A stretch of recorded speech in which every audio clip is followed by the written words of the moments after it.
Hey everyone, this is a special update from the Office of the President of AI, diving into Elon Musk's ambitious Lunar AI Factory plan.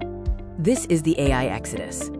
If you've been scrolling through the news this week, you probably saw something about Elon Musk, SpaceX, and a plan to build a factory on the moon. Today, we're sharing what this really means. Usually, when we hear moon base, we think of astronauts in silver suits or human colonies. But the data we're seeing says something totally different. This plan isn't about humans. It's about the massive, power-hungry AI systems that are starting to outgrow our planet. This is about silicon, not people. Earth is getting crowded, and I don't mean people. I mean servers. Every AI generation makes a server somewhere get a little bit hotter. Right now, we're using about 40% of all data center energy just to keep the machines from melting. We're basically fighting the atmosphere just to keep the AI functioning. That's why the SpaceX AI merger is such a big deal. Musk is looking for a way to move the admin off-world. He's calling it the Lunar AI Factory.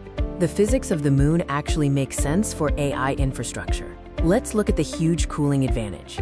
Think about the moon for a second. There's no air, no clouds, and most importantly, it's incredibly cold. That's a dream for tech. On the dark side of the moon, temperatures stay around -170 degrees Celsius. This is like having a permanent planetary-scale liquid cooling system that never sends you a bill.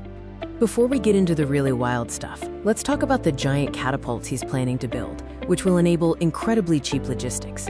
These quote catapults are actually called mass drivers. Imagine a railgun that's miles long, using magnets to fling satellites into space instead of millions of dollars of rocket fuel. Because the moon has almost no gravity and zero air resistance, you can launch things into deep space for basically the price of the electricity to run the mass driver. This is where it gets a little Black Mirror. We are moving into a post-national world, shifting the measurement of power.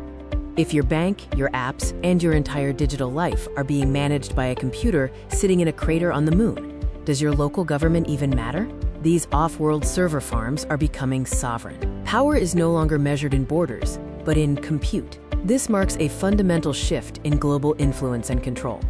Now, let's look at the Macrohard project Musk is talking about, which is directly tied to bypassing our current energy limits. He's building AI agents that can basically run entire companies on their own. To do that at scale, you need massive amounts of processing power, or juice. By moving to the moon, he's bypassing the power grid limits of every city on Earth. It's like he's found the admin password to the solar system's energy. Is this a billionaire's vanity project? Maybe.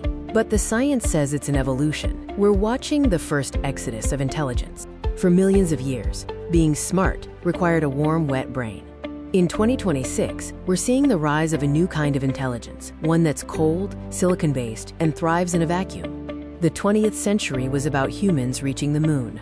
But as we head toward 2030, the moon is finally reaching back for us. The admin is moving out, and the view from up there is a lot clearer. Dismissed.